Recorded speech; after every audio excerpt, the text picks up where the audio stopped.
Welcome to Covered in 15, the Ecclesiastical podcast series for brokers. I'm Jeff Turner, Broker Distribution Director, and today I'm delighted to be joined by Richard Coleman. Richard's the Managing Director for Ecclesiastical General Insurance business in the UK. Richard, good morning. Morning. Richard, really keen to obviously start today's kind of conversation with you. Really keen that we explore the subject of growth. You joined Ecclesiastical just over 4.5 years ago. Yep. Your background prior to that was that you did economics at university. A long time ago. At least you made it to university. Beyond that, you spent quite a considerable time at Zurich in a variety of senior management roles. So you came into Ecclesiastical probably a time through a time period that's seen quite a considerable amount of kind of change and upheaval. Yeah. I was reflecting on it just before this morning, and I think 4 prime ministers, 2 governments, a global pandemic. That impacted us a bit more than the prime ministers, in fairness. Well, yeah, and you know, there was also the bit around a kind of a transitioning and kind of hard market, which. In all seriousness, that was probably one of the first hard markets that best part of a generation had seen. But kind of moving on from that, it feels like increasingly the conversation for insurers and brokers alike is around growing a business, moving on from that period. And that's something that over, say, quite a considerable period of time, 4.5 years, you've overseen at Ecclesiastical quite successfully. There's been significant and sustained growth during that period. So I really kind of want to try and unpack that. And sure. This is a podcast for our brokers, so it is to try and just delve into some of the mechanics behind that as you see them, drawing on some of your experience that will be of interest and potential use for people that are listening. Is that okay? Sounds good, yeah. Right, okay, good stuff. So in terms of that journey that you've had with Ecclesiastical, the growth that we've seen, how much of that, when you came in, would have been a kind of a consciousnness that you were looking to kind of deliver upon? Obviously, growth, in all commercial business is kind of what you strived for, but it's been at quite a significant level. Yeah, no, we've grown by probably best part of 80% since the beginning of 2020, so we've certainly been successful. I hate talking about me in these things. I think it's about us. And actually, let's first say the business was in great shape to grow. So I remember coming in and the conversation being about this is our time. This business entered the transitioning market, as you describe, with a really good profile of business and a great track record of profitability and a great team. So everything was there to go for it. Was that something I joined expecting to do? Yes, that was part of the interview and the brief. This business, it attracted me because it has great people, number one, specialism, purpose and care, and then huge potential. So that purpose, it drives everything we do. It wasn't a hard conversation to say, right, how do we do more in terms of giving to charity and how do we build on this platform?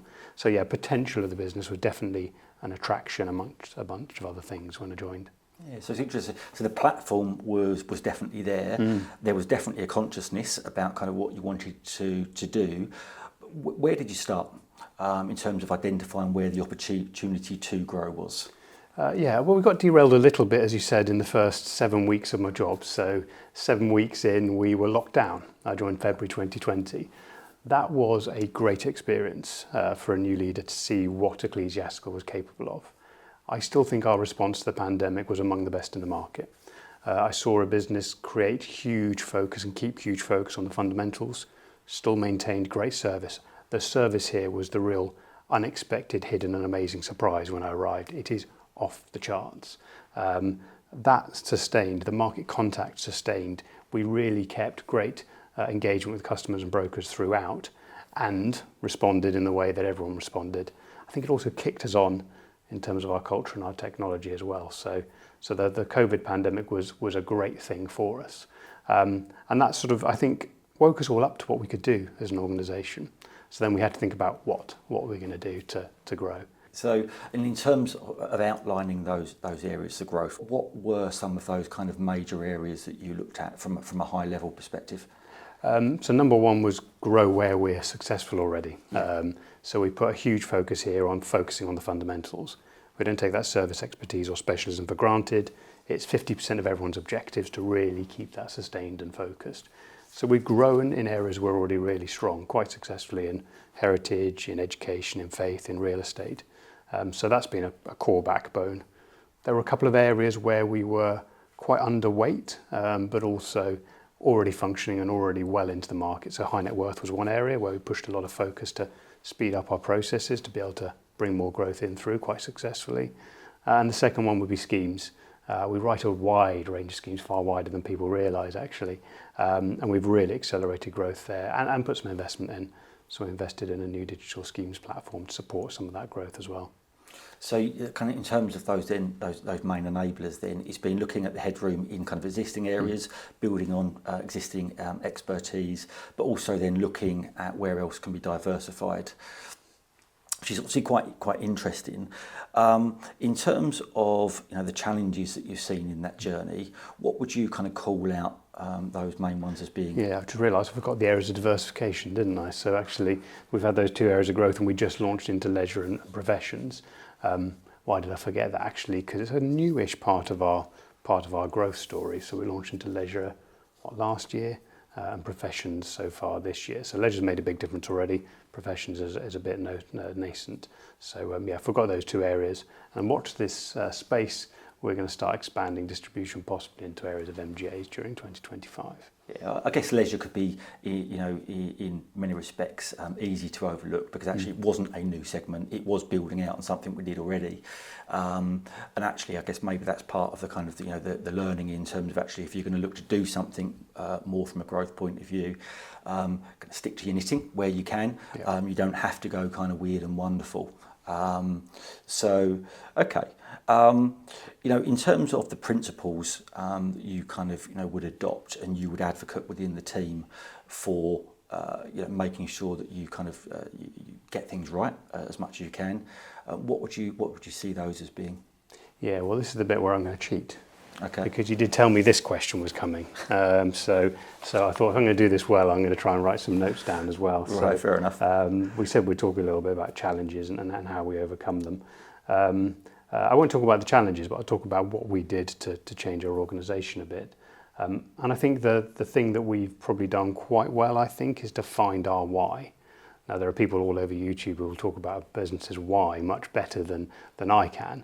But the power of why is well known in business. And I think what we've done is take our charitable purpose and try and make it quite personal in terms of galvanising our business. So we talk about trying to be the generation in our business that's going to give 10 or 15 million pounds a year more to charity, even when we've hung up our professional spurs and we're doing something else. And that's really, really exciting because we've asked this business to stretch, to change, to continue pushing forward. And you have to have a good reason why you're going to do something like that. Creating the platform for why you're going to do this and creating the reason for why you're going to do this, really, really important. I've touched on the fundamentals as well. We've changed a lot and it's been really important not to lose service, expertise, specialism. It's what gives us the entry to the game. So that's been a principle that we've focused on really, really heavily. And then I think we've looked at, increasingly well at what needs to change and what doesn't. So trying to, there's a lot you want to do when you want to double the size of a business, but trying to think about how you sequence those things is really important. What do you really like to do better, but actually it can wait 2 or 3 years? Example for us would be, I'm not sure we're as efficient internally as we could be, but actually we really want to get the flywheel of our growth growing. We focus probably more on that than we did on internal efficiency. And again, make no apology because it's given us all the belief that we can grow this business and grow it successfully. And then there's a whole area that maybe if we have some time I'd like to touch on, which is about if you're going to change a business, you have to give the license to take some risks because some of that won't work. And that's been really, really important. So there's a whole cultural side that I'm not sure how long we're going on our 15 minutes, but it'd be great to explore if we can. Well, yeah, I mean, it's actually almost quite a good segue because actually one of the things that I wanted to ask you, which I didn't give you a warning of, is actually what are the things when you look back over the last kind of couple of years, if you had your time again, that you would take as be significant learnings? Yeah, well, we set out quite a portfolio of things we would change. So I've mentioned a few areas that we've set out to grow. Some of those areas haven't worked. So I mentioned we're looking to engage with NGAs in 2025, we pushed a couple of different areas of distribution and tried to get into areas like smaller commercial, smaller charity business. That hasn't worked for us. That's okay. We were quite open when we started this, that we'd start a portfolio of different initiatives. Some of those would succeed, some of those wouldn't, and that was okay. So I think we've probably learnt that, I think you used the phrase sticking to your knitting earlier on, we work best right now, never rule anything out for the future. Right now we work best on case traded business above £5,000 with some real exceptions like schemes and high net worth and faith. And that's where we're putting a real bit of focus. But back to that cultural bit, one of the things we tried to really make okay is it's okay to try something and for it not to work. Just call it early, stick your hand up. We all make mistakes, we all do things that don't work, and it was never without the best of intentions. Learn from it, decide what to do and move on.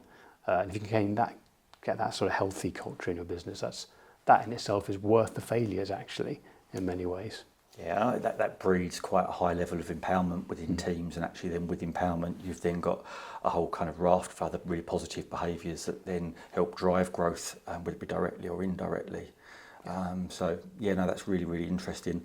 I guess just from a final point then, just thinking then, about brokers that are listening to this, we might have business owners, we could have managing directors, we could have regional managers, we could have account execs looking to grow their book.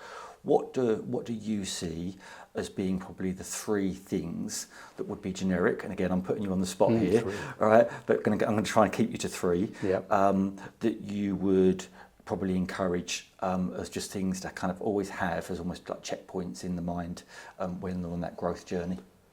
Yeah. Okay. Or growth planning journey, if I buy you a bit more time. Yeah. So firstly, I wouldn't presume to tell brokers how to grow their business. We're in very different businesses, and if we're honest, brokers have a probably more entrepreneurial track record than a lot of insurers. But if we make our learnings kind of generic, then I think finding your why and making it personal is the place I'd start. If you're going to start a big growth journey or a big change journey, that's difficult. So why are we doing this, and making your purpose really, really clear is important. So I think we had an easy why with our charitable purpose, but we have made it very, very personal. I think being clear what you're good at and absolutely cherishing that. It's easy to want to change loads of things, but actually 80% of your benefit's probably going to come from the thing you're great at. Cherish it, keep polishing it, really, really focus on it. And I firmly believe that in this business, the market rewards you for great service, great expertise. And then the few things that you want to change, focus on changing them in an appropriate and logical sequence. Now I've made that my second compound one to get away with that, Jeff. And then I think the third one would be just to bring a culture where you are able to make mistakes, where you're quite clear about where you want to try and be. So we talk about learning and improving for reasons we just described. It's okay to make a mistake. We talk about being commercial and simplifying our business because we're trying to get on with things in a real sort of fast way. And then finally, we talk a lot about empowering and moving at pace because that's important to us. If we're going to try this great portfolio, we need all 500 people in the business to be galvanised behind it and to know their role in it and not have any fear of failure and to learn and improve. So find your why, make it really personal, figure out your strengths and those few things that you want to try and change, and then try and create the culture where you can have that open dialogue about what you're collectively trying to achieve and the bumps you will get along the way, and accept them as real powerful things for you. There's loads of really, really good kind of thought there. I guess that's that bit on the purpose. I mean, as an organisation, we're quite fortunate because our purpose is totally unique. But I guess from a broker's point of view, that could be very much around their proposition and actually what it is they're delivering, because obviously where they've come from as a commercial organisation could be a little bit different for us. I think, that bit about really focusing on your strengths, I think is a real kind of key takeaway for me. Look, thank you.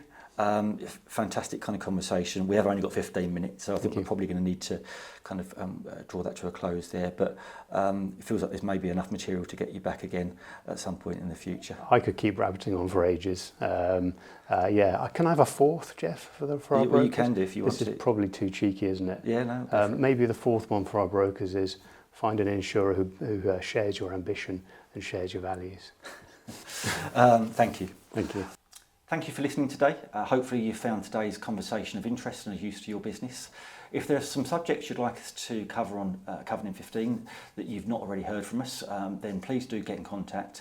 And if you'd like to listen back on some of the previous episodes, then please do look at the website ecclesiastical.com where you'll see the full history. Thanks again.